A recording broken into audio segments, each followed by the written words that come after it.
Tonight on the Fanatic Forum, who's ready to rumble? Because we got some wrestling news to talk about.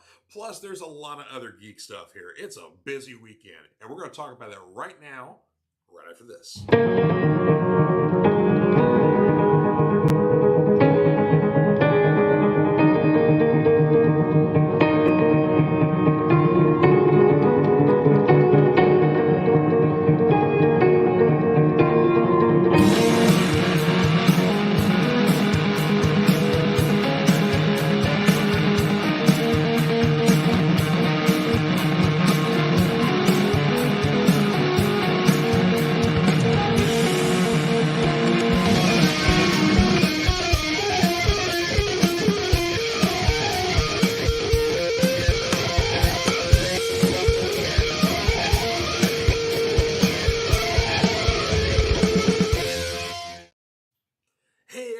Happy Friday and welcome to the Fanatic Forum. I'm your Fanatic and host, George Buehler. Man, we got a lot of fun stuff to talk about today here. It's a busy geek week here at the Fanatic Forum. So without further delay, let me bring on my co-host, my brother from another mother, my other better half here, the Junior Fanatic. You know him, you love him, Seth Von Erich. Your other better half. Well, the other one's upstairs and taking a nap because it's the first day of spring break and she's sleepy. That is totally fine. One thing that I want to notice real quick while we were watching your intro video, have you ever noticed your wrestling ring that you have? Yeah, it's missing a rope, or it's one rope too many. Yeah. Well, I was just thinking that was like for your promotion. That was your gimmick ring. Like, the TNA started with a 6-sided ring, and then I think AAA still uses it or something. But there's like different style of rings that you could have like the new 4-roped ring. Well, it's so funny because I've got other graphics. Let's see here. Let me get my other background here. Let's see. Here's the wrestling one here. So we can't see it here because our faces are covering up here. But this one is a proper ring because you can see kind of the edge. There's 3 ropes. Right. But then the one that's in my intro has 4. So, and somebody pointed that out to me before. It's like, yeah, that's in the video there. And that's fine, whatever. So, I mean, I think it was, yeah. It's a special 4-rope ring. But somebody's like, well, that's boxing. It's like, I know that's boxing. It's like, shut up. Well, it doesn't have, I don't think it's boxing because it doesn't have the guards in the middle. Oh, that's right. Yeah. Yeah. So you can still, you could say it's for like South American, a South American style of wrestling that they practice, down there. It's not lucha libre. It's something entirely else. Right. Yeah. Whatever. God knows that too. It's like, yeah. Oh well. Yeah. Anyways, how you doing, sir? I'm doing fantastic. It has been a long week and I'm beat, but we made it. I'm here. Dude, like everything that is, it has been. Oh, and some weeks whenever wrestling stuff happens, like there's sometimes when nothing happens during a week for wrestling, and then there's some weeks where everything happens. Oh my god! And yeah, and then of course on top of that, I mean, we got a lot of other geek stuff to talk about here. Star Wars fans have got a little bit to celebrate here. We got the new Ahsoka, or actually the first Ahsoka trailer to come out for the Disney Plus show. I saw that dropped today. I haven't seen it yet, but it's epic. It is epic. There's a lot of questions. There's a lot of intrigue and a lot of lot of interest going on there. Yes, Thrawn is in the show, but in the trailer we only see the actor from behind. We know it's Thrawn, but we don't see the face. We don't see who's playing him at this point. Ray Wise is in this show, playing some sort of either. Maybe he's an Inquisitor or some sort of Sith, but he's definitely wielding a red lightsaber and fighting with Ahsoka. But you could see it's Ray Wise. I mean, it's like, from, Punisher Warzone and the Thor movies where he played Stag and many other roles. So, but it sounds like, cool, Ray Wise is in this. I love Punisher Warzone. That's one of my favorite movies. It is. It's really, that one's like, it's a ridiculous movie, but if you're a hardcore Punisher fan, it's probably like the best Punisher movie because it just it just gets everything out of the way, and it's like it's an hour and a half of Punisher just like mowing everybody down. There's not a Right. lot of plot to it. Yeah, Jigsaw's in the movie, and they do kind of get him right somewhat, but it doesn't matter. It's just it's Punisher just mowing people down just Yeah. religiously. So, And it's a movie it's self-aware too, and very that it self-aware, yeah, and it leans into that. Especially like I feel like that like with the three parkour dudes, like you know they set them up to be so awesome, and then about midway through the movie, the Punisher just makes them into giblets. And yes. yeah, Yeah, so yeah, I agree. That movie is a lot of fun. yeah. It doesn't deserve to be that much fun, but it is. Yeah, but yeah, if he's going to be in the new Star Wars show, I'm warming back up into Star Wars. So I'm almost finished with the first season of The Mandalorian. Okay, cool. Yeah, so I've still got a ways, but you know, I do want to watch. I do want to catch up on some of this stuff. Yeah, season one's very good. Season two, they have a big moment in season two. Of course, you may have seen some of that spoiler stuff because it was a big pop culture moment. Yeah, I might have, but I don't where I didn't have a context for it. Like I don't, you know, it's just kind of in here somewhere, and yeah. You'll know it when you see it. Okay, all right. And then, of course, season two kind of like gives us a little bit of a kickoff for where the Ahsoka show is going to be, and then also sets us up for the Book of Boba Fett spinoff as well. And then now we're working on season 3 of Mandalorian. So Okay. You got basically you got to finish up season 1, season 2 of Mandalorian, then watch Boba Fett, and then come back for season 3 of Mandalorian, and then you'll Okay. So yeah, like Wasn't there now?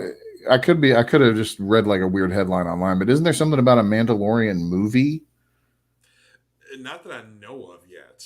Okay. Or if he's going to be involved in the movies. Now, they did announce at the Star Wars Celebration Europe that there will be a new movie. I guess it's a trilogy announced, and this is a brand new thing here. Didn't say anybody who's behind. Oh, I'm sorry, the lady who did Ms. Marvel, the director of that series. She's doing I guess the first movie at least. I'm not sure she's doing the whole trilogy, but doing the first movie at least. Takes place 15 years after the rise of Skywalker, and involves a powerful Jedi Master who is attempting to reform the Jedi Order, and then they bring Daisy Ridley out on stage. So at least the first movie will involve Rey Skywalker. Okay. Okay. Yeah. So that was announced today.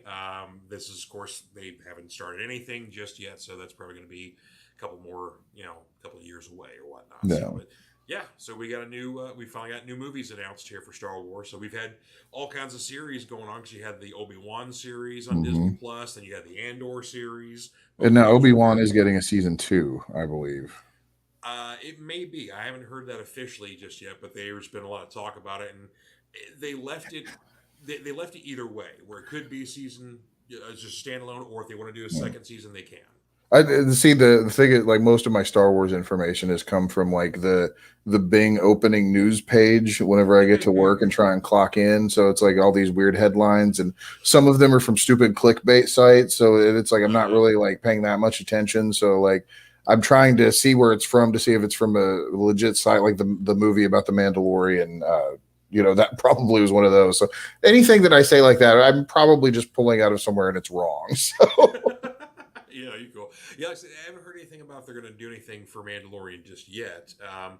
Like I said, there's a few other shows have been announced recently. Like there's a show called Skeleton Crew. I don't know anything about that. The Acolyte has been in production for a while. That's apparently involving possibly a Sith, or I don't know if it's somebody old or new, but it's possibly involving a Sith show and following a Sith character, which could be interesting. We've never seen that before. Let's see. The Rogue Squadron, I think, is back in play, but probably going to be a series. Because originally it was going to be announced as a movie, and Patty Jenkins was going to direct it, and then that all fell apart. And so they still want to do a Rogue Squadron, but that may end up being, a series. So I would love a Rogue Squadron series. Like those books were some of my favorite Star Wars books. Totally. Yeah. The simulator games were awesome. Yeah, that's the other thing too. It's like if they make a series, hopefully they'll make a game out of it too. Because that Squadrons game is okay, but it's not, like Yeah, the It's old not. school ones in the 90s and the early 2000s were really good because they Yeah, started off with like the TIE Fighter, and then they went X-wing, X-wing, and then X-wing versus Tie Fighter, and yeah, yeah, and then I think they started doing the Rogue Squadron games. I think those end up getting translated to console games too, if I remember. yeah. If I remember correctly, Nintendo was the one that got the Rogue Squadron games because, Yes, that's what it yeah, was. Yeah, yeah. yeah, I because think it was on there 60. were Was it on three of them, 64? 64 and two on GameCube. Okay, yeah. Because Rogue I definitely Squadron remember the 64 game. yeah, Rogue Squadron 3 was not as good as Rogue Squadron 2, but if I'm remembering correctly, if you beat Rogue Squadron 3, you got an unlocked version of Rogue Squadron 1 that was emulated on the GameCube disc. Sweet. So, yeah, it was something crazy like that. One of the two, the game was unlockable. I know that. But That's awesome. yeah. But we had another little Lucasfilm announcement as well. We got a new trailer for Indiana Jones and the Dial of Destiny, and this second trailer is much better. That first trailer I was not a fan of. I'm like, yeah, I'm probably gonna. It was weird to think I'm gonna probably skip this Indiana Jones movie, but that first trailer, I'm like, I'm gonna skip this Indiana Jones movie. Yeah. But this new one, it looks much better. You get a legacy character, kind of someone to kind of carry on maybe the mantle, and it's not Shia LaBeouf, so thank God. See, that's my thing. Like watching the first trailer, like I did kind of get that Indiana Jones like feeling in my heart. Like you get when you're about like what we remember seeing Last Crusade or Temple of Doom, like when we got excited for those. Like I'm never not going to have that. I had it with Crystal Skull, even though I was kind of disappointed with Crystal Skull. Oh, I But was very disappointed with Crystal Skull. even I was though, excited initially, yeah. yeah, even though I was like, I'm not going to give up. I'm still going to go see the movie, even if the second trailer was bad too. I was still going to go see it. Like, it's good. Like Mads Mikkelsen is in it. He's playing the villain. So like, okay, that looks good. John Rhys Davies was shown in the trailer, at least for a scene. So it's like awesome. yeah, okay. So they're what I'm seeing so far, things are looking good. And of course, they're having some fun with digital graphics because basically they're doing some like, going back to Indy's past, like still during World War II era when he's out and around doing Indiana Jones things. And so you get to see like young Harrison Ford. And then, the next scene he's back and you're watching old Harrison Ford. So it looks good in the trailer with how that. But there is something I don't like in the trailer, and this is a trend I've been seeing in Marvel and Disney stuff recently, is mashups that they're using. I'm not a mashup fan. Let's say this, like when the show Glee came out, and everybody's all fan of that, and everybody's enjoying all the mashups they're doing. That is the antithesis of music to me. I hate that stuff. Okay. So, Indiana Jones starts off with a little bit of Sympathy for the Devil by the Rolling Stones playing in there. Then it starts transitioning into like some score music, and then you get a moment where the Indy theme kicks in. But we're still hearing the woo woo from Sympathy for the Devil. Yeah. In there. And I'm like, no. Yeah, because you're talking about it being a trend too, and it's like I can hear the Guardians trailer, doing the same thing. Yeah, Guardians did it twice for the same movie. The first trailer, it was Space Hogs in the Meantime, mash up with something else in there, and then the second trailer was Rainbow's Since You've Been Gone, also mashed up with something. Yeah. And then the last trailer that came out for Ant-Man and Quantumania was Goodbye Yellow Brick Road. That was mashed up. I'm like, stop doing this. Yeah. Doing perfectly. Do the score music, do the song, transition, but stop the.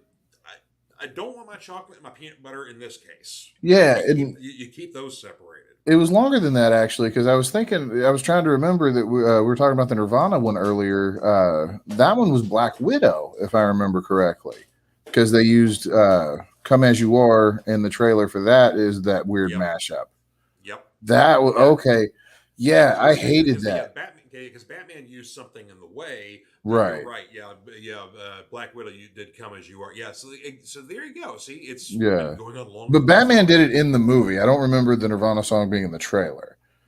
I don't think I could be wrong though. I think it maybe was a little bit, but they did the blend transition where basically they started like a little bit of it and then they go into the creepy score music because Michael Giacchino's score for that movie was incredible. Right. So it's like, let's not step on that, nor should we step on Kurt Cobain either. So Well, see, like my thing, every time I hear a Nirvana song in a movie, like my heckles rise up. Like I just, it doesn't fit. Like I know there's a bunch of people that think Zeppelin in movies is blasphemy. And like I feel that way about Nirvana. Like I just, I don't know why. It doesn't feel right. It takes me right out of the movie. basically, for me, like the song they picked for Batman works well. I'll tell you what, though, literally the same song was used in the movie Jarhead with Jake Gyllenhaal. That was well used because it was Yeah. because it's basically he's a Marine, he's in training. It's a kind of a dark film, and so it's a very dark moment that's being used where he's almost considering suicide, and it's like that was well used. It kind Yeah. of gives me little chills just thinking about the scene right now.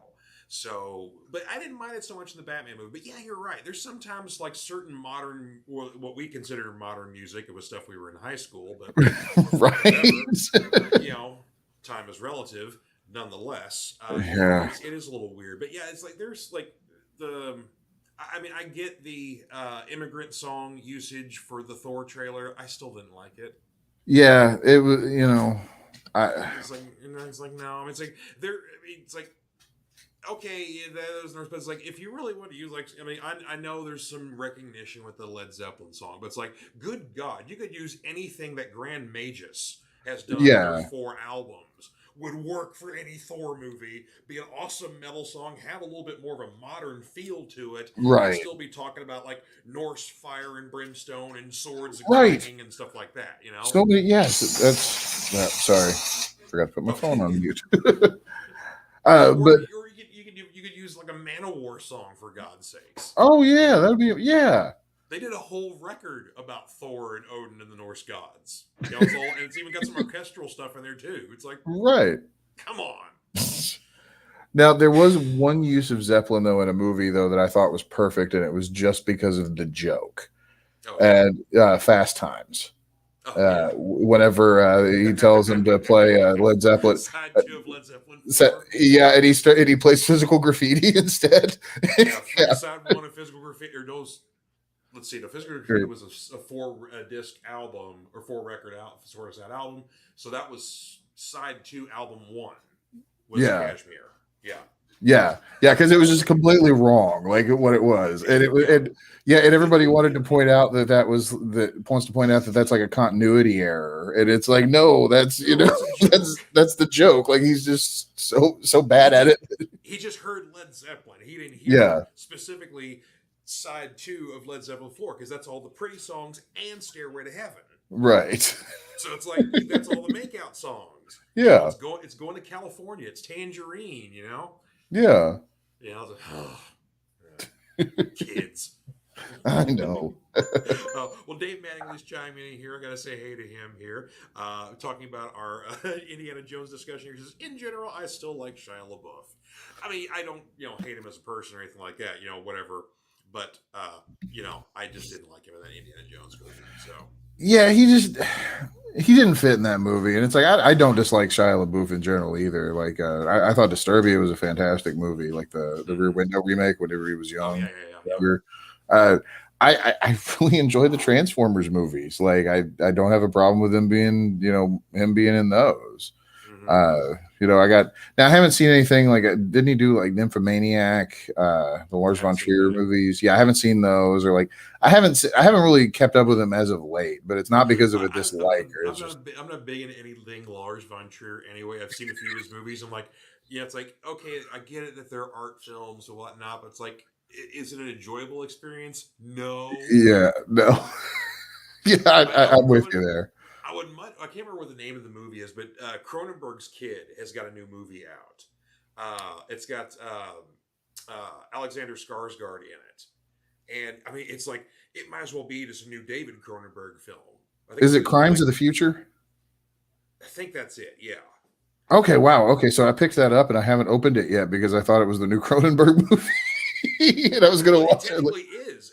It's Michael Cronenberg. It's not David, but I mean, like visually, it's like it's a Cronenberg movie, and I'm all about that. The Red Band trailer's messed up, and so yeah. There's some like it's like this is a Cronenberg movie. The chips the apple did not fall far from the tree at all. That is amazing. I'm glad to hear that. I may actually watch that before I go to bed tonight. Then, Yeah, because Cronenberg, like I love Cronenberg body horror movies. Body horror movies just creep me out something fierce, and like nobody does it better than Cronenberg. I was actually disappointed that Eastern Promises and that History of Violence weren't body horror movies. They were violent nonetheless, but oh no, that was his Viggo Mortensen 2-pack there. So yeah, and then what is cool? I don't know if you've kept up with the Star Trek series, the new ones as of late on Paramount. Yeah, David Cronenberg is actually in Star Trek Discovery as he's like the I think Sector 37 or whatever the Federation black site thing. Like he's like one of their people, and he's just so creepy and David Cronenbergian with it. And, love it.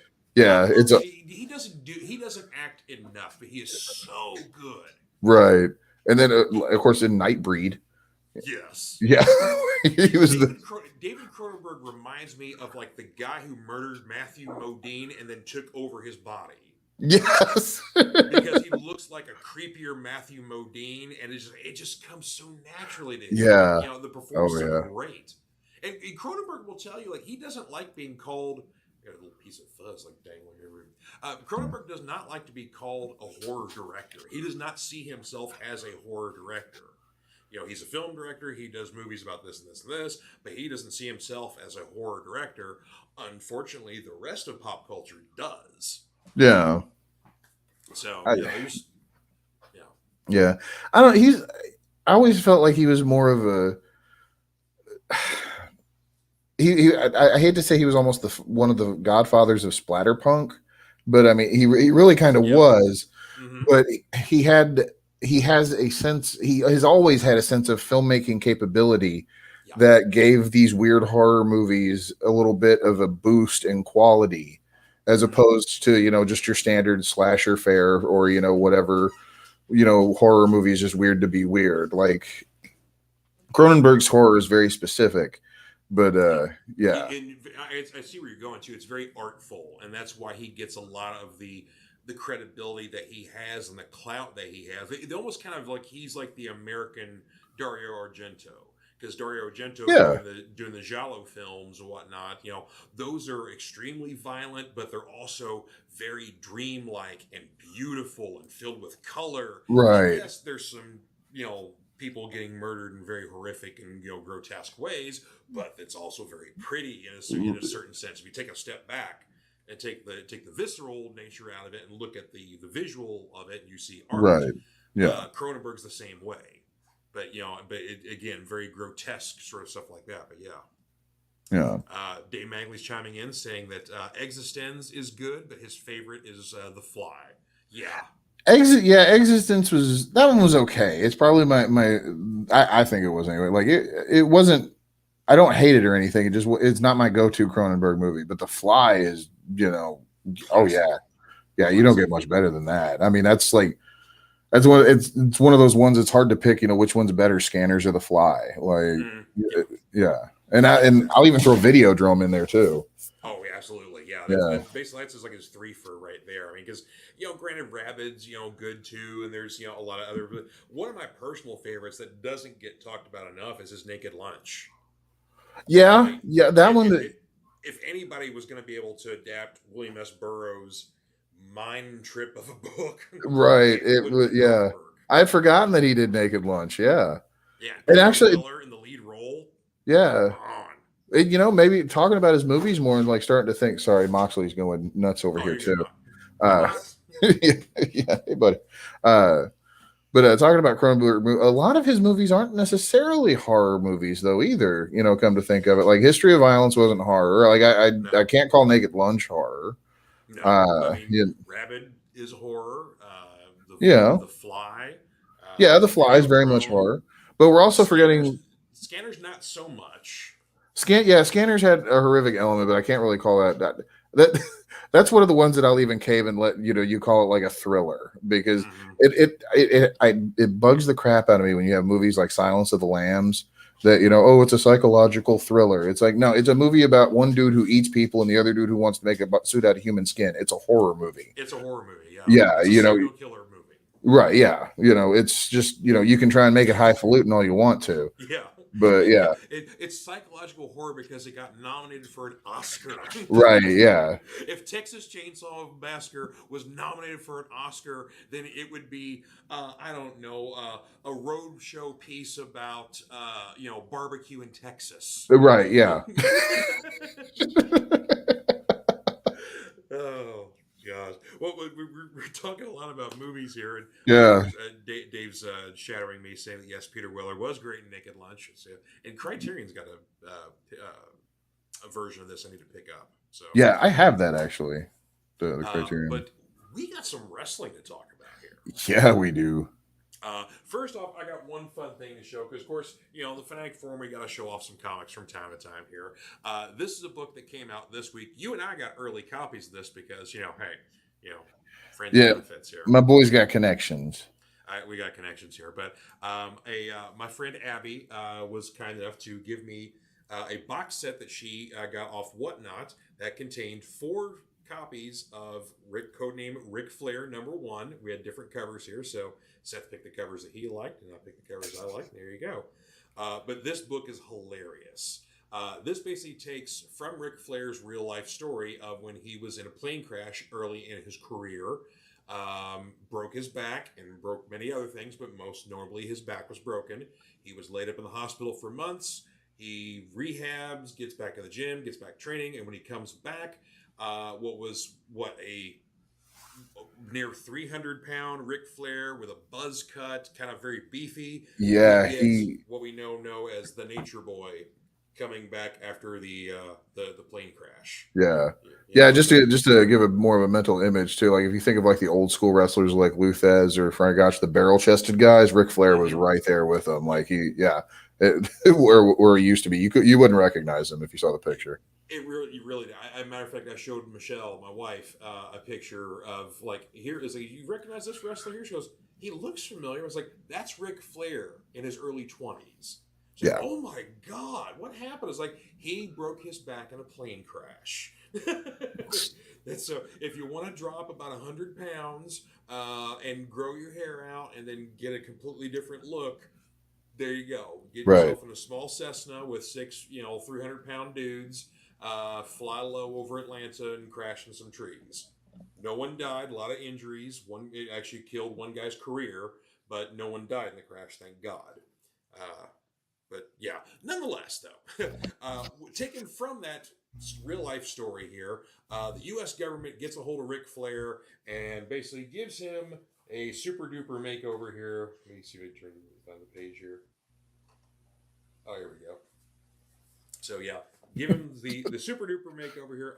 Even has him in the chair getting his hair done and all that stuff there, and then basically turns him into the Nature Boy as we know him with his first woo.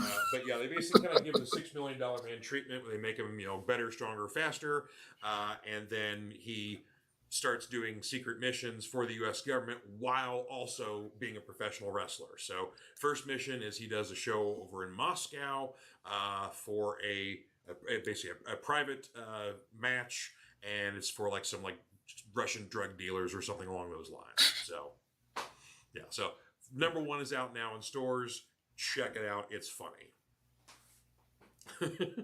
I would comment. I've been bad though. I have not read my copy of it yet. You need to read it. It's funny. It's funny. It's definitely on the table. I was just reading various other wrestling books for. Oh yeah, you read a bunch of biographies. Yeah, I found there was a Luthez biography, Hooker, it was like one, yep. Yeah, super expensive to get in paperback, but they finally released a Kindle edition that I found out. I think they did it like last year or year before, something like that. But yeah, I just found out about it, so it was like, yeah, I got that, and then I got another one that one just came out either this year or late last year, but it was a biography of the original Sheik from Detroit. Oh, nice. That the one that Rob Van Dam and Sabu all trained with, and yeah, exactly, fireball throwing Sheik, yeah, that's great. Yeah. The guy was from Detroit, but had this whole gimmick like he was like a Middle Eastern Sheik. It's like, yeah, you're white with blonde curly hair. Hey, but the guy that wrote the book, yeah, I gotta next time I'll plug the guy's name, but the guy that wrote the book like really goes into detail about how difficult it was to get much information on the Sheik because his family is still keeping kayfabe on a bunch of that stuff now, like 2 generations Wow, past. Yeah, that's and awesome. yeah, I love that. yeah, But yeah, the Luthez book Hooker. I mean, it's not the same Hooker as in Streetwalker. Talking about Hooker as a real legitimate right, wrestler, a guy who knows the NCAA Olympic wrestling sort of stuff like that, and then he gets into professional wrestling and basically stretches guys 8 ways from Sunday. right. But Yeah, yeah, the whole so point was that you had a guy that a guy that could handle himself if things went sour because yep. if you always protected the business and Mm-hmm. if sometimes somebody might try to screw you and you had to be ready to handle things and there wasn't anybody better than Luthez at the time Yep. and Or you get guys in bar, you get drunk guys in bars, say, "Hey, you're not so tough. You're a professional wrestler. We take you out," and then basically you have to physically defend yourself. And sometimes you got to get in fisticuffs, and then somebody who yep, knows grappling moves really well, you basically put an arm bar on somebody or get them in a chin lock, and they're screaming "Uncle," and right, there you go, problem solved. exactly, The business protected, your butt's covered, and there you go. yeah. Or you could be Randy Savage and get in a fight with a wall in the Waffle House and attack somebody with a steak knife. Yeah, Or there's that. yeah. Oh, we could do a whole episode on like old wrestling I stories. know. That's the thing. That's what totally is missing from today's wrestling in the territories is the road stories and the crazy stuff that wrestlers would do on the road. Nowadays, everything's so sterilized. You have rental cars now, and Well, it's just we almost traded though, like because we traded those old wild road stories, and now we've got stuff like what we're about to talk about that's just happened with yeah. things, which is its own tea sipping drama that that we can't get Hey, enough of. Yeah, we'll talk about WrestleMania 39 here in a little bit, but the big news that was literally dropped was it Saturday or Sunday that they dropped the news? They dropped it during WrestleMania. it was Um, Sunday evening. If okay, I remember correctly, yeah, that I think it was because even before the show started. yeah, it was right before the show started because there was the huge speculation about the finish of the main event because Right. the way it happened, Yep. because it was everybody thought that it was Cody's time. Cody Exactly. was I guess we're going to kind of talk about We'll WrestleMania talk. a little We'll bit. talk Yeah, about it. Yeah. yeah, but yeah. So everybody was talking about it. It was Cody's time. We're also kind of burying the lead a little bit with jumping right into the main event, but Yep.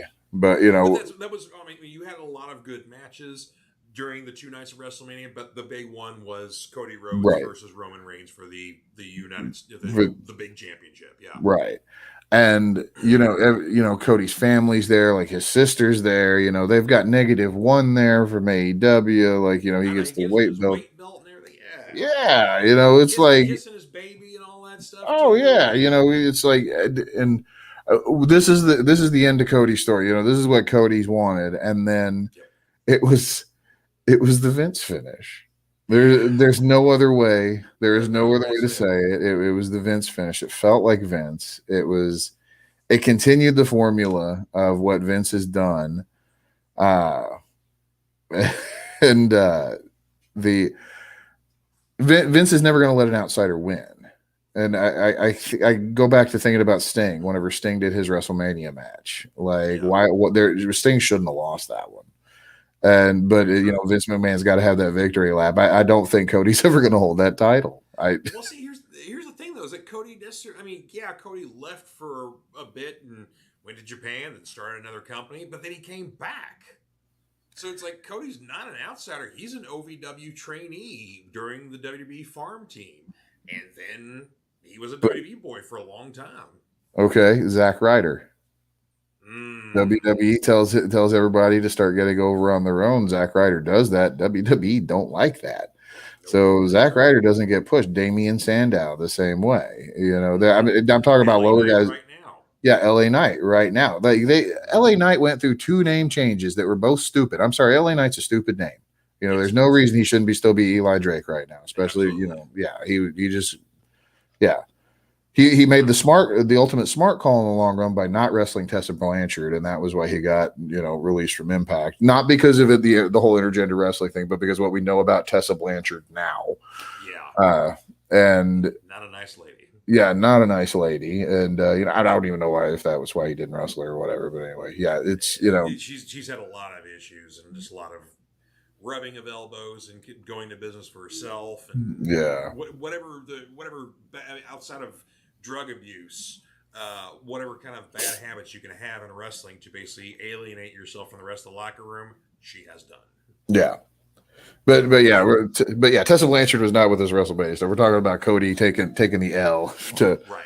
Yeah, and even some of the stuff with the matches, like I could even kind of get behind because it was still part of the other story. You also, even though you got the Roman and Cody story, you've still got the Usos and Sammy and Kevin. So there's still, even though you got the resolution of that, Sammy and Kevin winning the titles on night one, them coming in and helping, with that final bit of the chapter, having the stories intercede.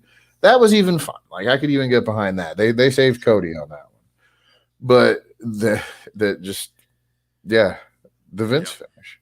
And Kevin Riedel brings a really good point here, talking about the next night on Raw as well. Did WWE do enough to establish that Cody Rhodes is a loser? Yeah, exactly. I didn't even watch Raw live. I went back and caught the highlights, and it's the show for Raw was so bad after Mania, because usually, for those who don't normally follow, usually the Raw after WrestleMania is a really hot show.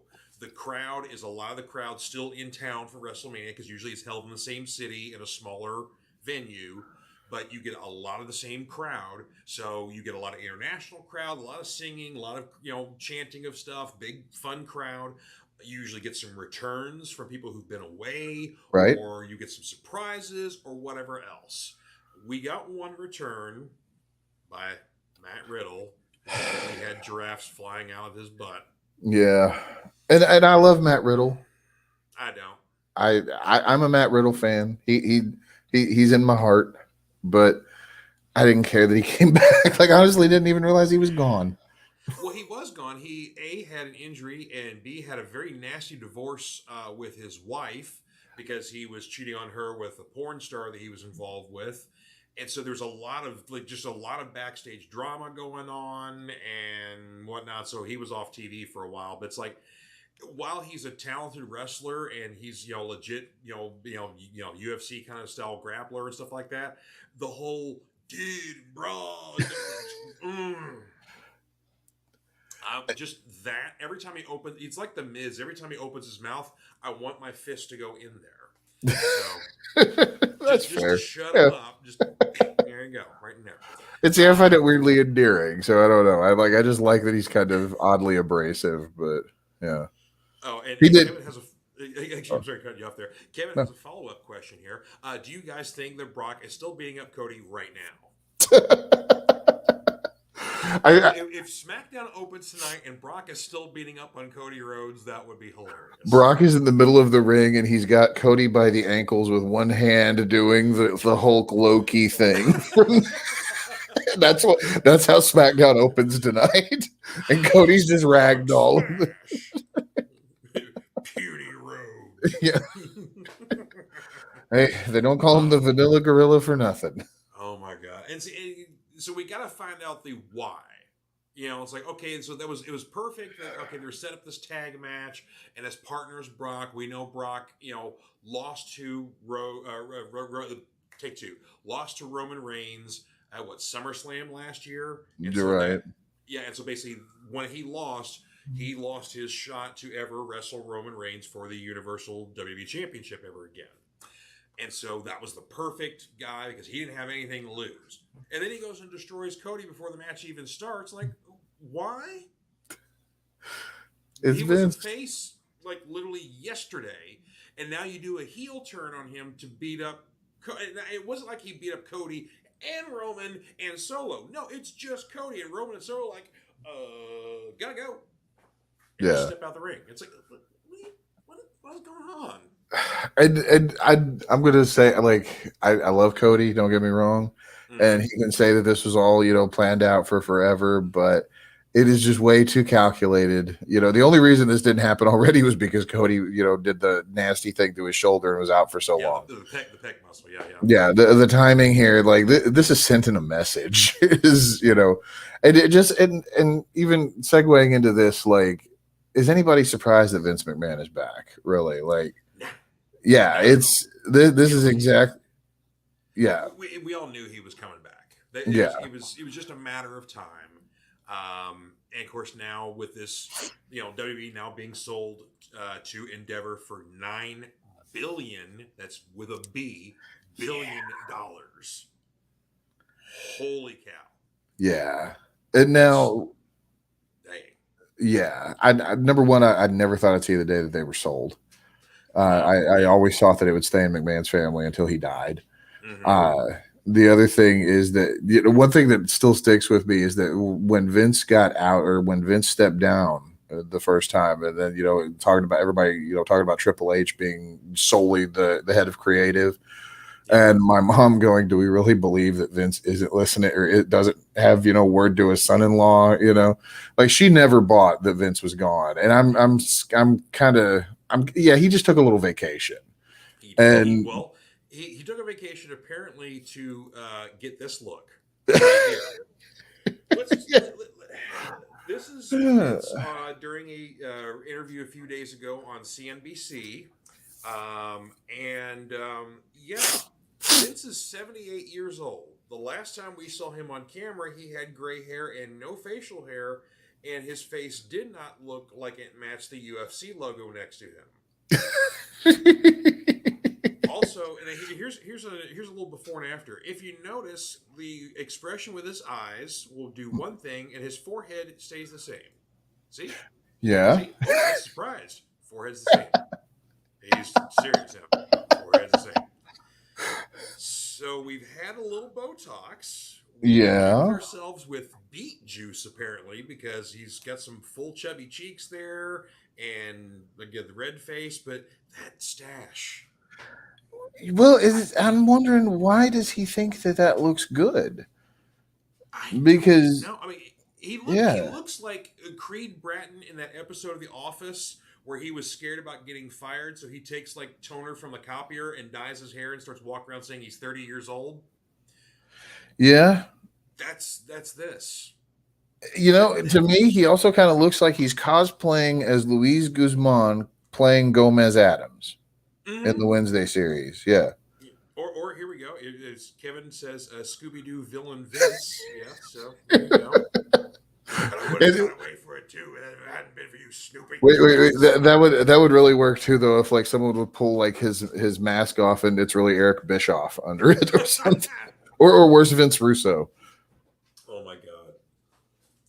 The other most vilified Vince in wrestling. Oh my god. But yeah, I mean, it blows me away for a guy who, like, personally, Vince McMahon, like, hates facial hair, doesn't do that. Like, he would carry around an electric razor in his briefcase, and his briefcase never left him. Right. So he would, like, when that 5 o'clock shadow came in, he's busting that off. And this is a guy who doesn't like people to sneeze in his presence. He doesn't eat around others. He will sit and watch people eat, and then when they're done eating, then he will eat. Or he will eat, and then people will watch him eat, vice versa. This is a guy with a lot of quirks here, and suddenly coming in with this, like, Wish John Waters mustache here is just... Now, don't forget either, though, that when reports of him being at that Monday night is seen as Monday Night Raw, he had the mustache and he was also blonde. See, I heard something about the blonde hair thing. I don't know if maybe that was... Let's get that off there. I don't know if maybe that was like, transitioning from the gray to the black. I don't know, but... Yeah, that is true. Yeah, I don't know that much about hair dye, but yeah, you're right. I thought, they'd have to strip the color out of it first, because it might attach better to blonde or something. If I'm remembering, I don't know, but yeah, that's weird. Maybe he really wanted to try and be Cody for a minute. And if he realized that he couldn't beat Cody, that he would just squash him. Anti-Cody. Also, too, Vince is now, his voice has now become a mumbling low growl. That's why I'm doing the voice here. Like, yeah, Vince has totally blown out his vocal cords over the years. But yeah, it's like, but he's been reinstated as an employee of the company. He's got a new 2-year deal where he's basically in charge of creative. But he says he's in charge of the bigger picture stuff, not the day to day. So Right. I guess Triple H gets all the crap, and he gets to just basically book WrestleMania at the last minute. It's how he always does it. He always has to have a whipping boy. How many times has Bruce Pritchard been fired and hired? No kidding. Yeah. Yeah. One person I'm surprised that I'm still like, as far as I know, is still employed with the WWE is Michael Hayes. Oh, I know. Yeah, like Michael Hayes still. Well, from everything I heard, he was like, Vince, Johnny Ace, and Michael Hayes. Like they were the 3 dudes like for this current thing. And then, Michael Hayes. I've not heard anything about Michael Hayes. I haven't heard anything about him leaving or not being there. But there's been times where Michael Hayes has gotten in trouble with stuff he says backstage, but he'll just drop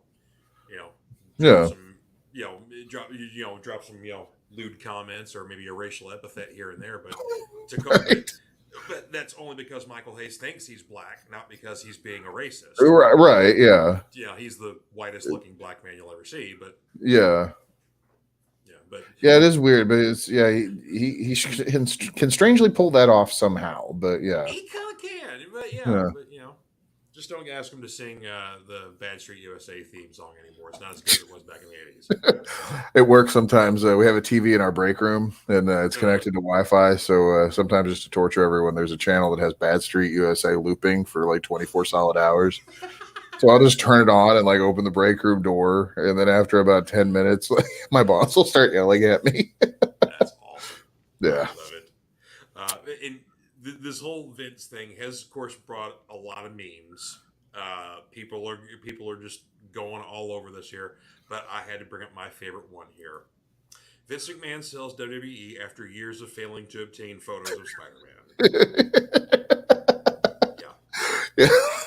He's kind of got a J. Jonah. He doesn't quite have the flat top that J. Jonah's got, but he's definitely got the mustache going. He could still play him in a movie. Yeah. He could, yeah. Give me pictures of Spider-Man. I also wanted to say some other famous internet Vince quote, but we're a family show, and I can't say it. Yeah. Some children may watch this show or whatever else. So that's good stuff. Oh. Yeah. Yeah. Well, let's break down a little bit of WrestleMania 39 here, because let's do it. There was some excellent matches both nights. Mm-hmm. More so, I think, Saturday than Sunday. I agree. Saturday was a little lopsided with their quality here. There was some stuff we wanted to be good on Sunday, and some wasn't. But let's talk about Saturday here. So we got, of course, our first kickoff match here: John Cena versus Austin Theory for the U.S. Championship. Which I'm glad was on the opener. Yeah. It's what we thought it was going to be. Theory went over. He went over, dirty. Because he's a bad guy, he should go over that way. Cena's the big star, so kick off the match. You got a bunch of Make-A-Wish kids coming out with him. They get to have a big spotlight for WrestleMania in front of all those thousands of people. Things got kicked off to a good start, right? I think there. So, of course, this is not in order of how they present it here. You had the 4-way tag team extravaganza, which that was. They had some fun spots in it. Yeah, it was big, fun, chaotic sort of mess. Yeah, it wasn't one of those one of the matches. I'm sitting here going, like I was bored with it, but no, I remember watching it and I was actually really impressed with it. It was pretty good. This is not, of course, like I say, in order here, but a definite highlight: Rey Mysterio versus Dominic Mysterio. that was, yeah. I got a little more invested into that story as it went on than I thought I was going to be honest. And You Yeah, got a great it's father versus son match there. The son's become a little, butthole, very dirty kind of, chicken shit heel. Just really, really good at that. Got the kind of whole family involved. And like there was almost kind of another like a little MJF kind of reference because in MJF's last title defense, he threw a drink on a kid. And of course, he got in trouble for it right.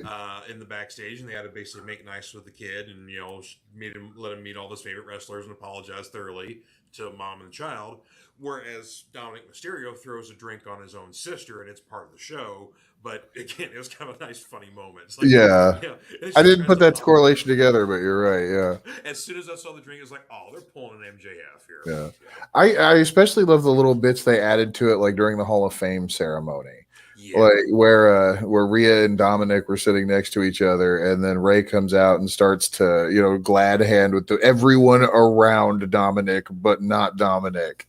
And then them getting up and leave. yeah, that was fantastic. I thought that was fantastic. And then Conan's speech, yeah.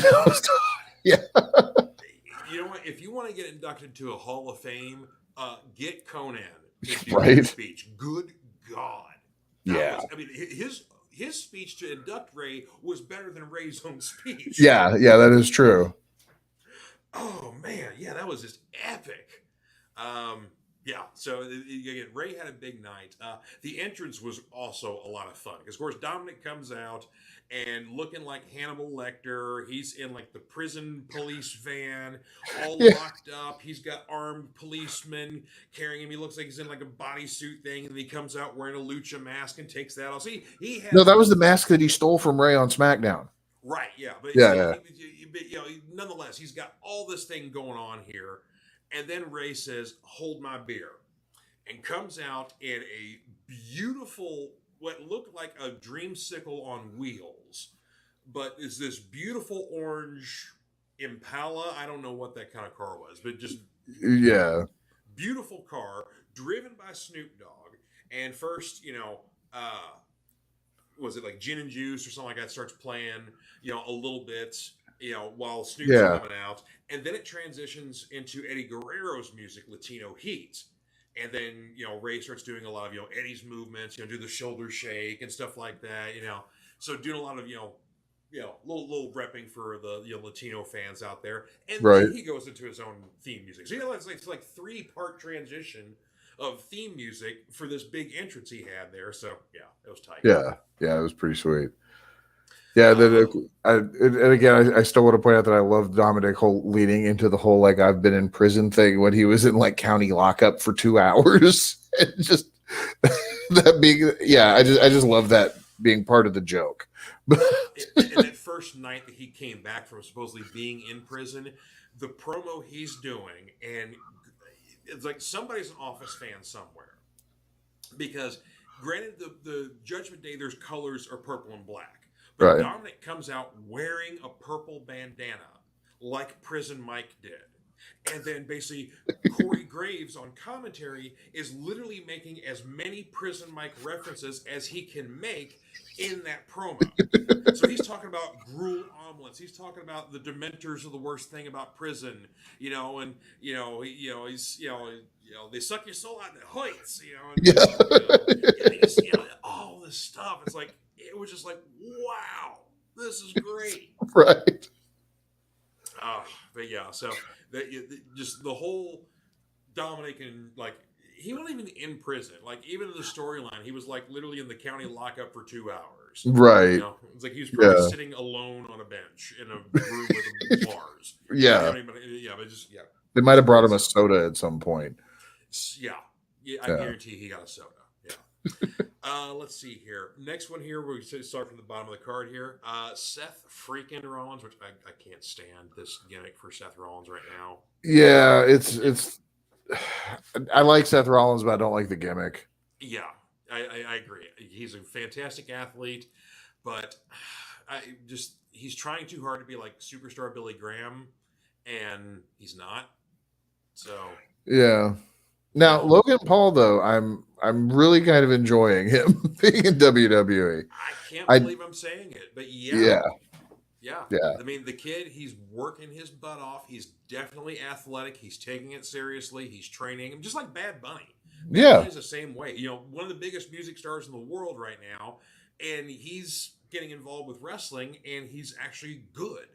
Yeah. You know, he's still a little greener. Logan Paul's got a little more in-ring experience right now than Bad Bunny. Like this is like what Logan's like fourth or fifth match. Yeah, something So like that. Because I don't think he's made it off of one hand yet. The yeah, number of times or the number of matches you can count. yeah, but nonetheless, like he's showing us something every time he's doing it. He's great at being the snotty heel. You love to hate him. You know, with like was it last year's WrestleMania? He comes out wearing $1 million Pokemon card around his neck. It's like, Yeah. bro, you're a grown ass man. What are you doing wearing a Pokemon card, man? It's like I don't care if it costs $1 million. That's not. I did. I love that. Yeah. But yeah, but nonetheless, but my favorite was, of course, like this was the Shawn Michaels appreciation match apparently because, you know, uh, Logan comes down zip lining, and of course, Tio is like, my dad bought me this zip line for my birthday. Isn't it cool? And then comes zip lining down the ring like Shawn Michaels did at WrestleMania 14 when he won the title. Right. And then Seth Rollins comes out in basically he kind of like stripped off half his ring gear because he's wearing this like very elaborate coat, and he takes that off and he's wearing this get up that looks very much like a hot pink version of what Shawn Michaels would normally wear to the ring as his entrance gear, then take it off before you get to the pants and do the thing there. So everybody loves Shawn Michaels. Yeah. What we're seeing in this match, which great. You know, we all love Shawn, but come on. Right. You know. So yeah, and I love this too because we get some interference from Logan Paul's buddy, KRS or whoever, whatever his name is. Yeah, I don't know who this dude is. I barely know who Logan Paul is, so I don't know who this guy is. Like, hey, it's his friend. Blah, blah. I think he plays some kind of sport because I think he's another fighter too, or something like that. I think somebody said that he's. You know, I looked him up. Like he's another. You know, YouTube, guy. He's done some like amateur stuff. You know, wait, I'm thinking of Pat McAfee's buddy that came out with him on Night 2. No, that was Pat McAfee's buddy. That's another football player. Yeah, that's what I was thinking. Yeah. Does he play for Tampa Bay now, or I can't remember who they said he played for. But anyway, but I don't know football. I'm sorry, I really have to let Moxley out. He's going nuts. Hang on one second. Yeah, go ahead, man. Yeah, go let him out. But yeah,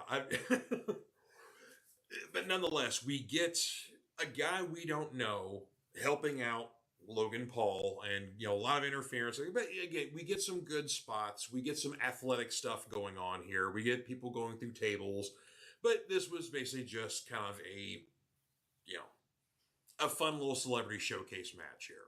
But, nonetheless here, and of course, I brought up Bad Bunny earlier. He actually did get involved in the Rey Mysterio Dominic Mysterio match because he was sitting on commentary at the Spanish announce table. So basically, the only thing he got involved with is preventing some cheating that was going to happen. So basically, Bad Bunny, it's like somebody's going to use a chain or illegal weapon or something like that, and Bad Bunny grabs the chain and prevents him from doing it.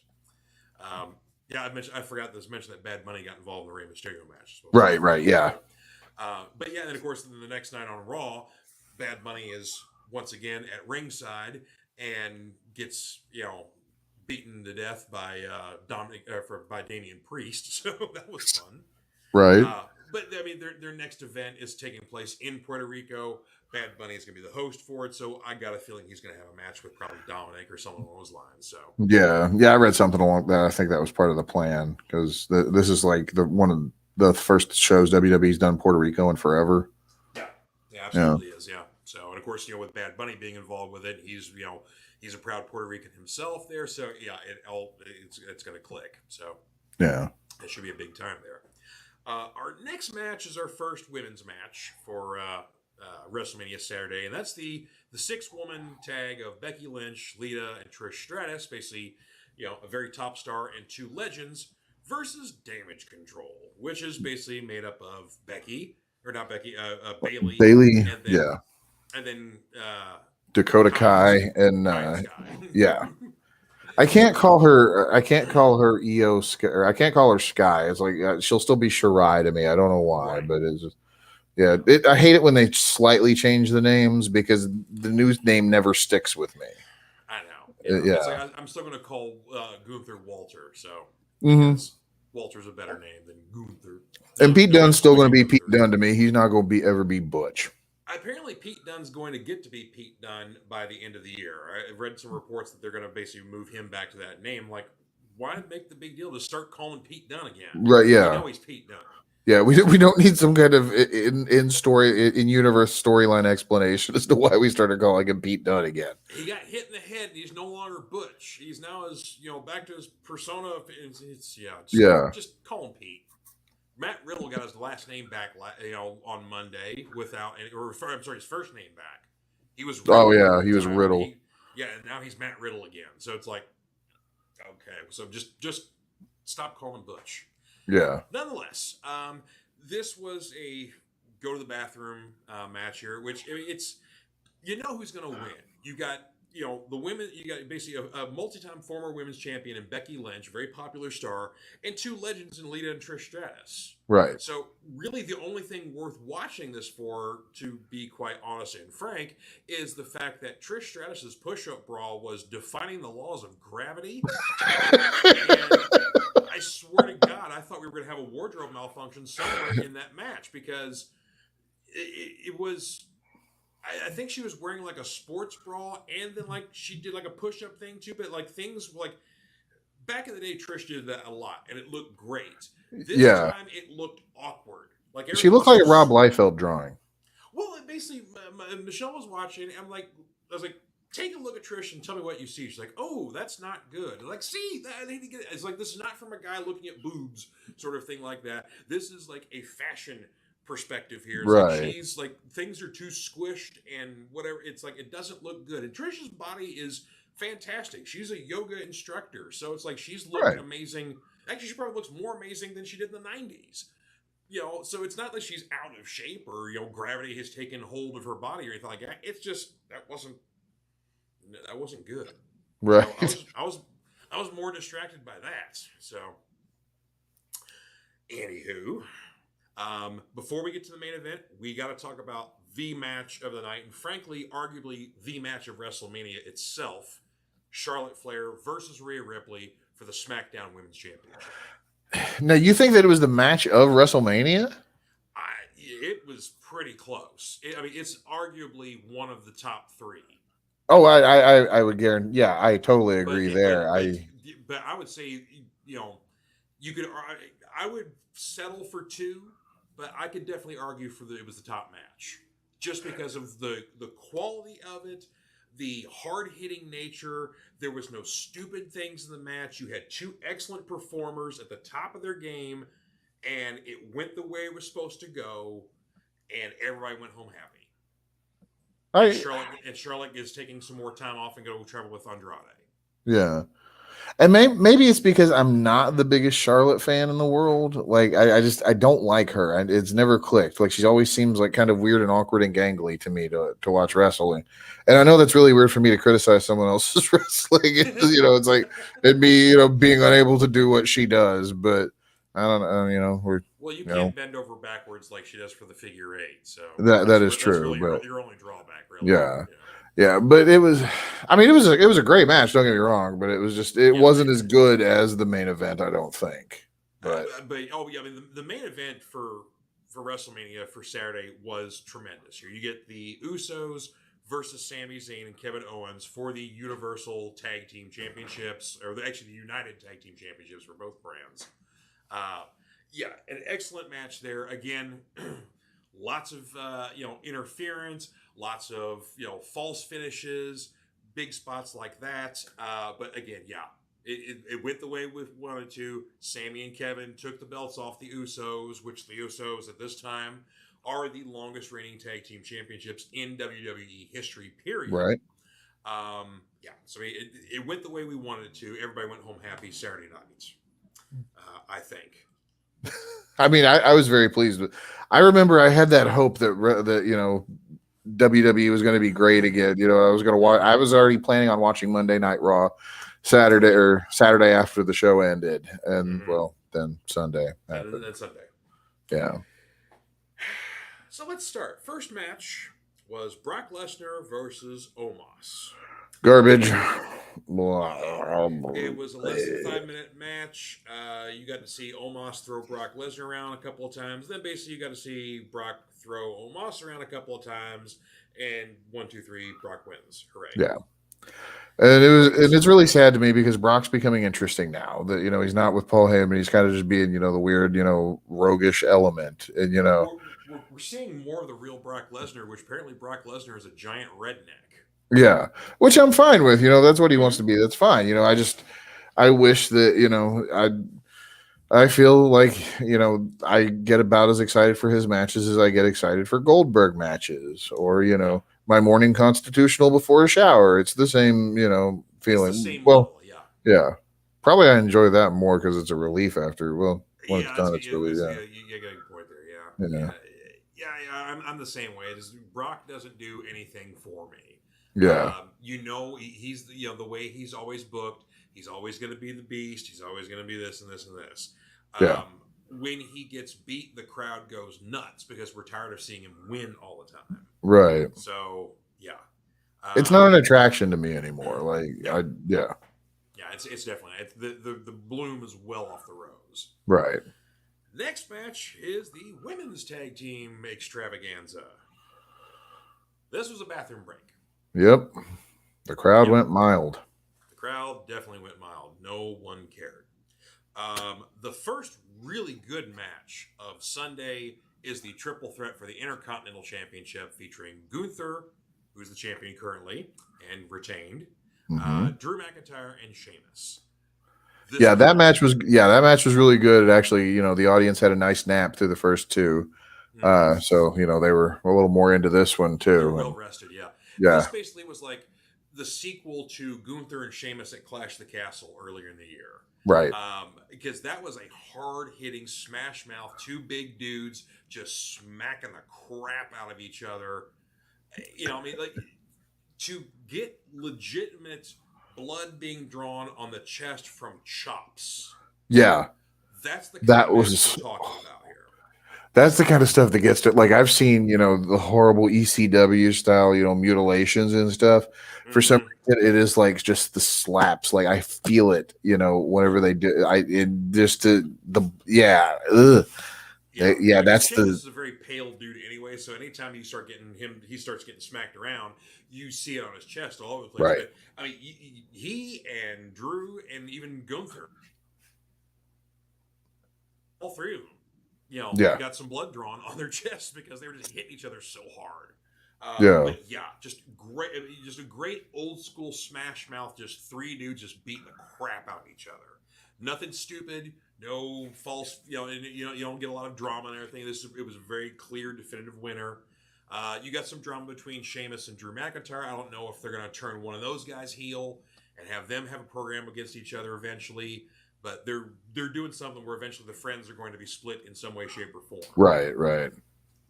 But for me, this was definitely, arguably, this was my favorite match of the night. Because I was looking so forward to Roman and Cody, and then how it ended, basically killed the match for me. Yeah.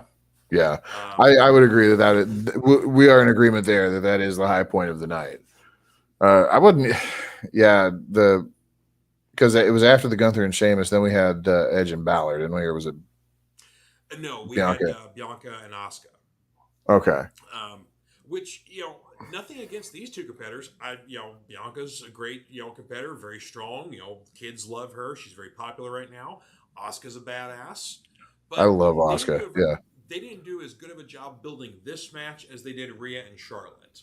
Yeah. So when we get to this match, I didn't care. Yeah. I didn't care, and Bianca's hair still pisses me off. I hate it. I know it's her gimmick, but I loved it when she would use it as a weapon. Like back in NXT, where she would whip people with it. That was kind of cool. No one ever saw that before. But what annoys me, and I've heard other people complain about this too, is the entrances that wrestlers have. It's all like a video game. You all have to do these poses and movements and whatever else. It used to be back in the day, like if you were having a grudge match with somebody and you were doing your entrance, sometimes you didn't pose. You just went straight to the ring and went straight to ass kicking. Yeah, that is true. And Bianca Belair, bless her heart, she's gonna be swinging that hair around like She's her mother just died, her cat got run over, and all the babies in the world were blown up. yeah, She's she's swinging that still got hair to swing around. that hair. Yeah, you're right about that. Yeah, which actually does say something because I got that new WWE game and just Mm-hmm. some of the entrances, like, they're so like the I was thinking the game is so good that I couldn't tell that the entrances weren't video, but then it's like, well, yeah, no, it's like you're right though. It's like it is the same entrance. It's a video game. They hit the same spots, every single time. Yeah.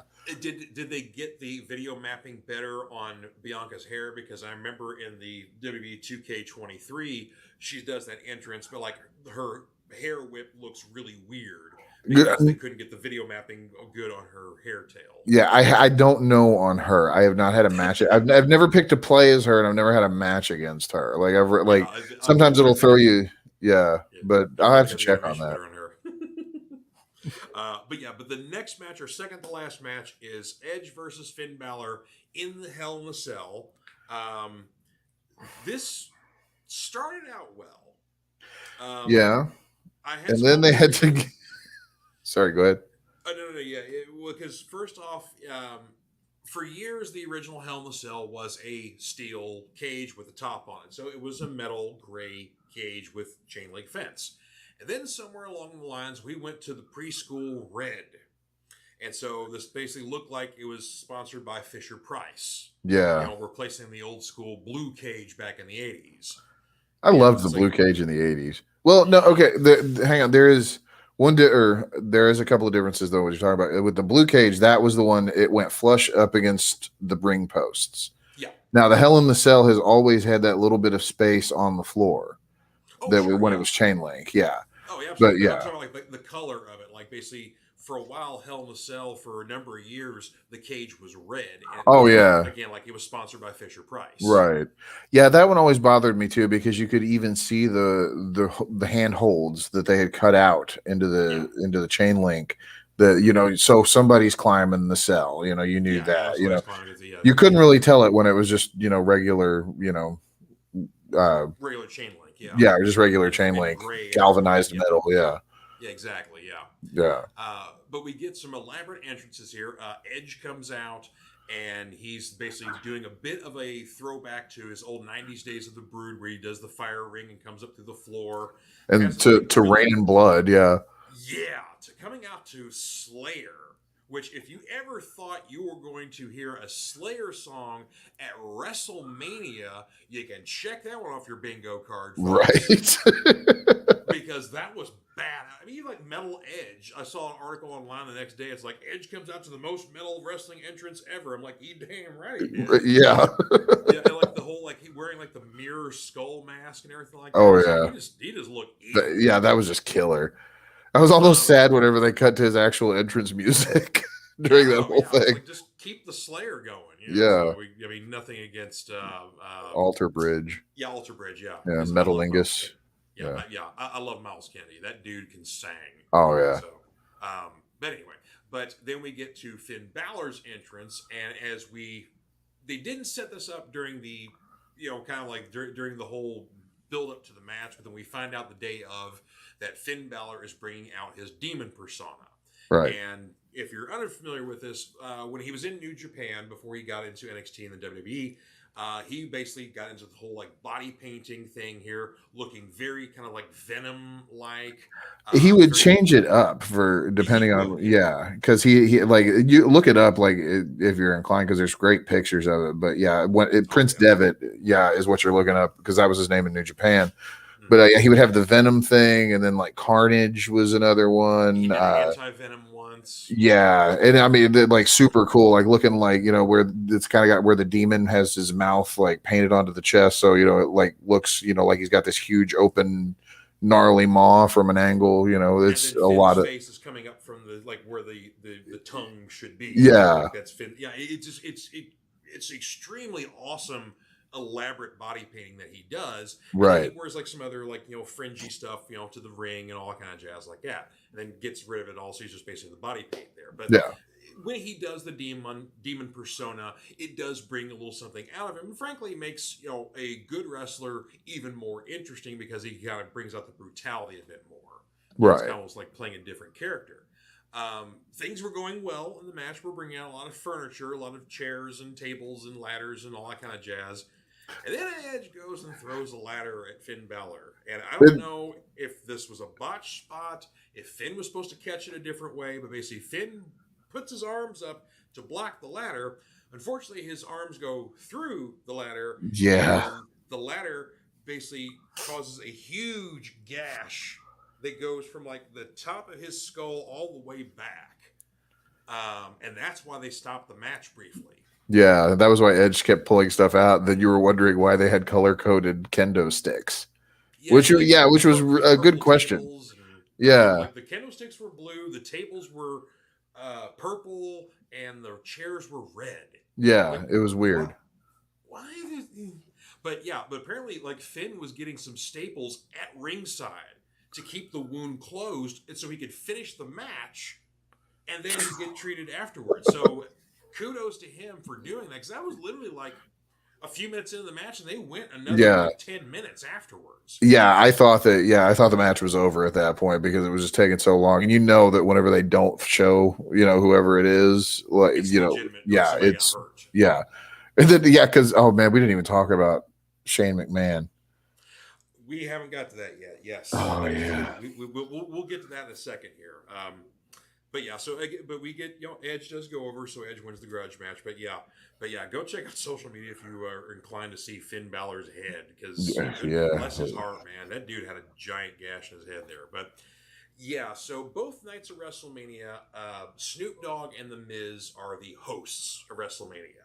Right. So Saturday, Miz comes out and he and Snoop Dogg are kind of talking some trash to each other, a little play in the ring. And Miz says something about, he usually gets like beat in the ring by somebody, or somebody comes out, always beats him up, wherever else. And then cue Pat McAfee coming out. Now, if you're not familiar with Pat McAfee, of course, you know him from NFL, being a podcaster, commentator, whatever else. He's also dipped his hand in the wrestling world himself. Buddy, baby. And is actually, again, good. He's a much better presence on the mic than he is in the ring. But he's not bad Yeah. in the ring either. No, he's definitely he's put in the work to be pretty good. But Or his to mic be skills, yeah. Yeah, his mic skills are par excellence. Yeah. Yeah, if he keeps it up, he's gonna go down with some of the classic mic guys. Yeah. I think. But so Pat McAfee comes out. And that's when his other football buddy also comes out to help out. And so Miz gets beaten up by Pat McAfee in an unscheduled match. Crowd goes wild. Everybody has fun. Right. Night 2, same scenario. Miz is complaining about getting beaten up. Snoop Dogg's like, well, I got another surprise for you. And then here comes Shane McMahon, who we've not seen in well over a year.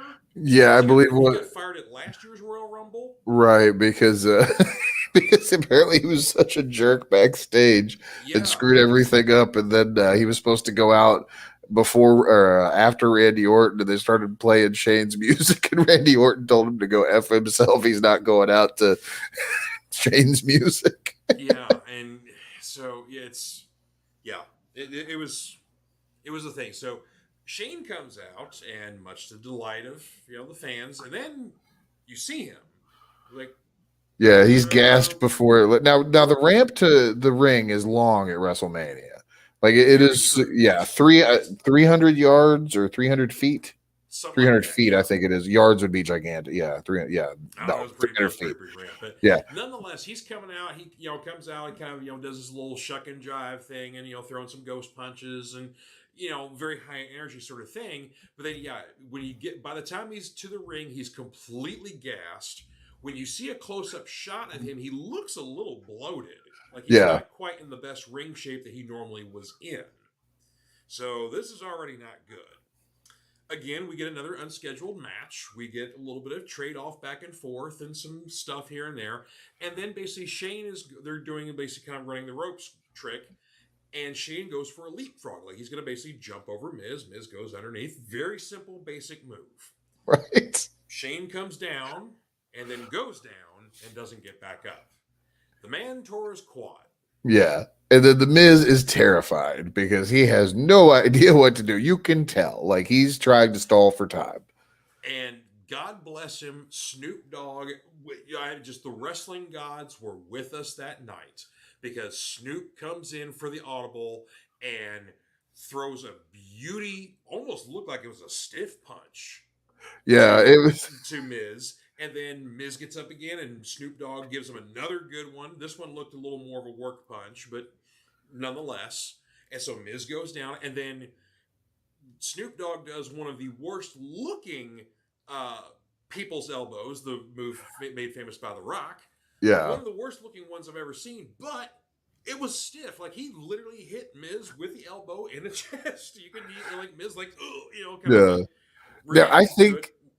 I think with the first punch, the Miz actually screwed up because he was supposed to stay down. Snoop Dogg realized the Snoop Dogg jumped to the end of the segment because he realized that what couldn't go on. So, Yeah. but the Miz wasn't quite dialed into that yet. And that's when he got up for the second, or got up and Snoop landed him out with the second punch to better get him in position too, I guess. Yeah, and then he does. But I mean, it's just like it was beautiful because you could tell like they were totally making up as they went along. But it's like, man, hats Yeah. off to Snoop. And then like in the post the media scrum after WrestleMania on Sunday, Triple H is like just praising Snoop Dogg. It's like, man, he had his instincts down. He knew something was up here, and he just came in for the audible, and it worked. I mean, Yeah. he turned poo poo into a poo poo platter. I mean, it's like it was great. Right. Yeah. So hats off to Snoop Dogg, man. Of course, Snoop's been a long time wrestling fan. Anyway, he knows his stuff. Right. In some regard, whether or not he's a performer in the same regard as other wrestlers, he has some level of instincts and knows, how to improvise. I'm sure he's Right. had people doing crazy stuff, jumping on stage, or he's trying to perform, and he's got to improvise with that or whatever else. When you've been in a movie and you're trying to perform a song and naked Will Ferrell jumps on stage, want to do "Let's Go Streaking," you can't keep a straight face for that. There's going to be a couple of takes, Yeah, exactly. But, yeah, but yeah. So I guess we got to get to the main event. Yeah. I mean, we already kind of go over that one pretty good, but we kind of have. I mean, it's like, everything looked great. Everything was going great. You get some interference by Solo Sikoa. Solo right. gets kicked out by the referee. Mm-hmm. Then you get the Usos coming out later on, which we expected this. And then Kevin and Sammy come in for the come in and save the day. Which and then they go brawling off into the sunset. Yep. And so we get a lot of great false finishes, a lot of like 2 3/4 of a second counts, all that great stuff. But the ref bumps, a couple of ref bumps, all that sort of stuff. False finishes, a couple of times where Cody should have won, but something else, all that sort of stuff there. Just great drama, great back and forth. Right. And then Solo comes back. And as soon as Solo comes back, he's in the hood, so it's like, you can't see me because I'm in a hoodie. Yeah. It wasn't before. And then he comes out and does the Samoan spike to Cody, and I'm just like, oh, God, that's it. Yeah. That's just... Yeah. Killed it. They just killed it. And that was why I keep going back to that was a Vince finish. It really was. Couldn't possibly, give the fans what they actually wanted, or yeah. Yeah, this was just so frustrating. What Cody wanted. You get this great match, you get this expectation, the fans are all behind it, we're expecting, and this thing is like, what would it have hurt? Because Roman's talking about he wants to take some time off. Well, he can't take time off when he's currently the champion. No. Get that belt off him. Let him go home, see his baby. Let him go home, hang out with his wife, and get on the beach and have some great, downtime because the man has earned it, being champion for 3 years plus. Right. But it's like, come on, just drop just do it. I ripped my earphone out of my head here. Oh no! I'm so incensed about this, but yeah, it's like, so yeah. And then we get the next night on Raw, which you think, okay, and Cody comes out with a promo at the top of the show, and he's challenging Roman for the belt for a rematch, and they're like, no rematch. Yeah, you got to do a tag match. And then that's when we talk about we bring out Brock, and then like, okay, well that's gonna be kind of fun. And then Brock destroys him, and so now, okay, so we don't have a contender anymore unless we're gonna still do it with Cody later on, and he's got to get past Brock for whatever reason. But Yeah, which Brock, doesn't. it's Yeah, like they made it obvious that Brock was not in league with Roman in the Bloodline. This was an independent action, so why? right. We don't have a good reason come to mind of why this is and why this story supposedly of why that's the explanation they were giving us in the post media scrums why they didn't pull the trigger with Cody. It's like, oh, we're telling a story here. We're still telling a story. Well, we're done with the story. We're ready to close this book and open up a new book here, and we should have closed the book with Cody winning the belt. Right. Which I just remember too. Triple H is supposed to open SmackDown tonight with an announcement. Yeah, which is probably already happened now because And of course, speculation for me was he was announcing a leave of absence. He's like, later, yo. By the way, Vince is in charge. Mr. Mustache is here, folks. Yeah. Ready to ruin the ratings once more. You all like those 2.0 ratings, didn't you? Well, we're going back down to hash marks, folks. He's just in the middle of the ring, and he's got a boombox "Say Anything" style, and it's playing "Don't Know What You Got Till It's Gone." Mm-hmm. Yeah, he announces that Elias is going through a gimmick change, and Elias has a sister that wrestles. Her name is Ellie, but she's got a beard. And then we're gonna have Elias in a dress. You know what? I would be okay with that for some reason, just for the absurdity of it. Like, I kind of appreciate that. Oh my god. Yeah. So lots of stuff going on there with WWE. Yeah, and some other interesting stuff too. I don't know if you heard about this. There's, of course, during WrestleMania weekend, usually a lot of the other promotions around the country will do big shows, and they try to sometimes do those shows around wherever WrestleMania is going to be, or in the near vicinity, or whatever the case may be. Or of course, a lot of times they do big fan fests too. You get a lot of like older wrestlers coming out, getting to meet and greet with the fans. Well, apparently we had an incident at WrestleCon between Impact wrestler Giselle Shaw, who is transgender, and legendary wrestler Rick Steiner. Rick Steiner, yeah, I read about that.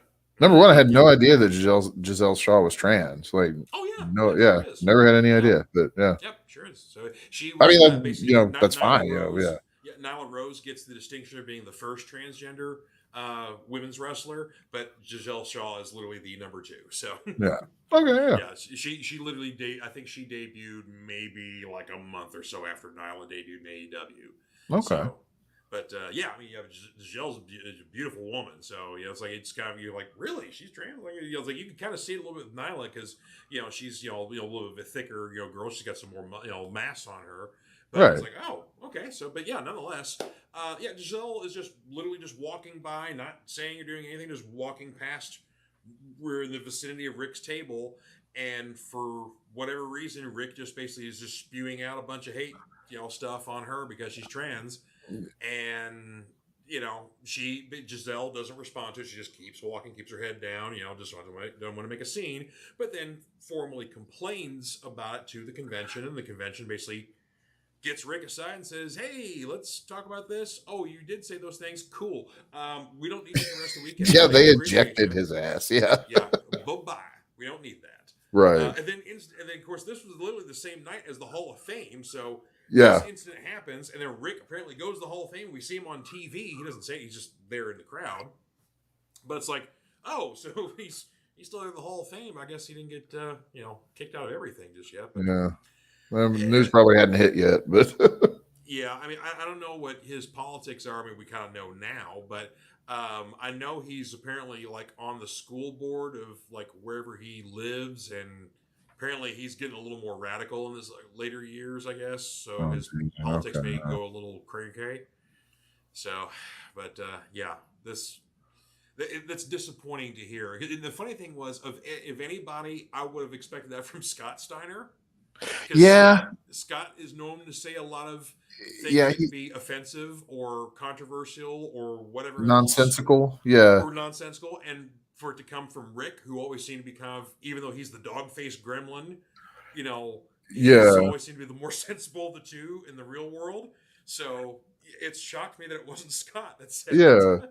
And it's sad to like I really hate it when older people get like no matter what side you fall on the politics side, but like whenever somebody like that like gets super radicalized either one way or the other, and then it's just it's a bummer, It like is, yeah, it is yeah, because they're they're your hero in some way, shape, or form if you're a fan of theirs, and to see them, you know, do crazy things or get into drug abuse or right, spousal abuse or whatever. I mean, it's like you know I tell people it's like I was a very big Chris Benoit fan, right, and then basically Chris Benoit does the horrendous thing that he does to his family and then kills himself, and it's like, good God, you can't be a Chris Benoit fan now because of yeah, this. It's like, I even got to meet the yeah, guy at one point too.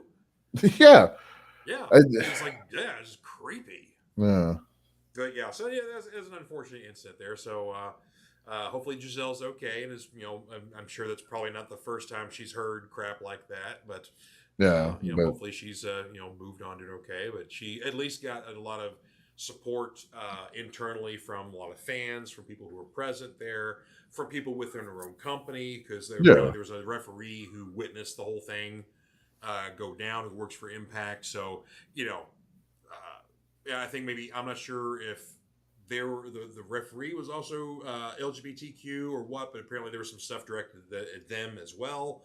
So oh wow, whatever the case may be, there was just a lot of just hate coming out of Rick, at these two women here. Or I'm not sure, like I said, I'm not sure who the referee is, so I don't want to yeah, misgender them, but right, yeah, nonetheless, but yeah, it's just garbage. So it's disappointing to see that. yeah. But anyway, on a nicer level, though, and let's get a little more local since we're talking wrestling here, we got to talk Derby City Wrestling. We do. Can we make it kind of quick though? Because I got to jump off here in a minute. The pups have been out for a little while. Yes, Now. I know. I've realized we've gone an hour and a half now. So Yeah, thanks, folks, for sticking in who yeah. have. The extra supersized episode. Yeah, no kidding. Well, we had a lot of wrestling to talk about. A lot of We geeky did. stuff. Yeah, yeah. But nonetheless, here, so Derby City Wrestling is kind of the new kid on the block. This is kind of an offshoot from Championship Wrestling brand. But basically, we get a new wrestling company here in Louisville. They had their first TV taping on March 26th, which we both got to attend that. Had a lot of fun. It was, Yeah. George got to work production. I actually just got to go as a fan, and yeah, it was yeah. still a You were blast. Yeah, yeah, you got to enjoy the show as a fan. I got to work the show, and that was kind of fun. I got to yeah. make my in-ring debut and didn't embarrass myself retrieving the microphone in the ring. So there you go. Yeah, it was great. Like you should see George because there was that moment of like he had to get into the ring, but you could see him working it out. Like the least part, like the way that would take the least amount of chances that something would go wrong, and he just did the classic tried and true like roll under the bottom rope, grab it, roll back out. He wasn't going to try and do the hop up or like pull the ropes apart or any of I that. Like wasn't yeah, gonna do a Kevin Nash trying to step over the top rope or anything like yeah, that. It's like I had never entered a ring before in my life, so I'm like, right, oh god. So thank God I did. The only thing was when I was rolling out, my arm got caught on the my shoulder. My shoulder hit the bottom rope. So I'm like, okay, apparently I'm wide shouldered enough that I'm going to hit the bottom rope when I do that. So can't roll. I can slide out, but yeah. I didn't try the cane exit where basically doing a handstand, flipping out of the ring there. Or anything like that. Yeah. I wonder if I could just do the running start and baseball slide. Like that I would be thought about doing that, but I'm like, I don't know if I'm going to get like the world's worst case of road rash. Like, how many times did Edge do that kind of movement? yeah. And perfect it the way he did. It has, Yeah, So, you're right. but nonetheless, so that we could have some serious nipple burnage there. So I don't know Yeah. if we want to do that. But anyway, talking about Derby City Wrestling here. Of course, you can catch Derby City Wrestling every Saturday at noon on My Network TV here in Louisville. That's, of course, My 58, as you all know here. But they've got a show coming up here, another TV taping on Sunday, April 16th here. That's going to be at the Norton Healthcare Sports and Learning Center on West Muhammad Ali Boulevard in Louisville. A beautiful, giant sports facility. Yeah, it's an amazing venue. Yeah. It's a brand new thing there. Yeah. But yeah, bell time's 5:00. Tickets start at $12. One of the featured matches features Aaron Williams, a good heel. They kind of introduced him recently here, but he's got kind of like a Clockwork Orange kind of gimmick to him. And then, of course, my man, the Mac, Willie Mack. Willie Love Mack. this guy here. So Willie actually just signed officially with AEW. So Willie is now All Elite. Nice. So this basically is matches. Apparently, Aaron's wanting to kind of rain on Willie's parade and good fortune here. So that's what the reason is for this match here. So that's probably going to be one of our featured matches here. But yeah, lots of stars, from AEW, from Impact, Ring of Honor, all throughout the Indies, people who've been in WWE before. So a lot of familiar faces. And of course, a lot of new wrestlers, or people you may not know from, regional places around there. A lot of OVW familiar faces. Yeah, Rocco Bellagio. Yeah, he was there. I popped huge when Ted the Trailer McNailer ran out. I hadn't seen him, the man beast himself. Last time I saw him, he was all Mr. Prim and Proper OVW commentator, and he might mix it up in the ring a little bit if somebody tried to mess with his wife. But and let's not forget, he's Dr. Ted McNailer. Yeah, he is Dr. Ted the Trailer McNailer. Yes. Yeah, matter of fact, I heard Ted talk backstage that he was like, he had about a week and change notice that he was going to have a match with them, and so he also hadn't wrestled in several months, so he had to get a little bit. So it was a short match. He definitely was talking about. I was like, I wasn't quite necessarily in full ring shape yet, so he's like, let's be brief. Yeah. But yeah, just like I said, just a lot of fun. Like Danny Limelight, who we know from AEW, right? He was there. Their champion right now. So yeah, but just good. Good show. Of course, kind of our local star on the rise, Billy Starks, had a match with Derby City Wrestling against was it Marty Bell? And Billy Starks is actually she's got a match tonight at Battle of the Belts, I think. Because I think she's taking on Jade Cargill. Battle of the Belts is tonight? Yeah, they're doing it right after Rampage. Oh, holy crap. Yeah, I've got to watch that in the morning. We have 2 hours of old man wrestling to watch tomorrow morning because we probably tonight. Exactly. But Billy Starks is 18 years old, still attends Atherton High School. She's going to be graduating here in about a month or so. But man, that kid is a sensation. She's going to go places. It's just a matter of time before we see her on a permanent basis on the national stage, whether it's AEW or Ring of Honor or WWE. But either way, that girl is going up. Yeah, she is good. Yeah, just great persona, good. I mean, she's still a little green, but you can tell she's working. And I respect it too. It's like she takes acting classes to help work on her promos. She knew she was going to have a match in Japan at Kurgan Hall, and so she started taking Japanese so she can speak to people while she's there. Oh, wow. That's cool. I mean, it's like this kid goes beyond the extra mile. It's like, man. So, hats off to Billy Starks, man. So I'm excited to see her success, and I just want to see her just grow more and more and get more exposure to the wrestling audience out there. So, right. Anyway, so again, April 16th is the next live taping there. Well, it's not. It's live to tape, but you will see the wrestlers live. They will be taping for their TV. You can watch, on their TV show the next week and see yourself on TV possibly. So, great time. Go check them out. Support your local wrestling there. So, sir, I'm going to let you go because I think we've been on here long enough. So, all right. I'm starting to get a little of the chair fatigue here. But I've been standing this whole time, so I feel you, man. So, gotcha. Yeah. I have a chair that my lovely wife bought for me, but I just don't use it very often. So, you got used to that TV. I remember how we used to do it whenever we were on the other at the TV station when we would stand there and do it. Yeah, it brings out the good energy when you stand up there. So. Yeah. No, I mean it was very like I understood why. It made sense and it was good. Sure. Yeah. Of course, they wouldn't let us use the news desk anyway. So. Oh yeah. Well. We were the comic geeks. We couldn't be associated with the news stuff. Right. Yeah. Jeez, half the time they didn't want to let us in the building. Yeah. Well, brother, thank you very much for being on the show. I appreciate you. You're welcome. Always a pleasure. Thank you for having me. Absolutely, man. And like I said, we'll try to make it to Rampage here at 10 o'clock, but I got a feeling we'll be talking about it tomorrow. Yeah, I don't think I can already tell you. I don't think I'm going to do it. We'll talk about it tomorrow then, brother. All right. You have yourself a good night. I'll let you go, man. All right, you too, brother. Love you too. And thank you guys for sticking around here. We had a big show to talk about, lots of wrestling and lots of other geek news here. So we will see you all next time on the Fanatic Forum. Happy Easter. Have a great weekend. We'll see you next time.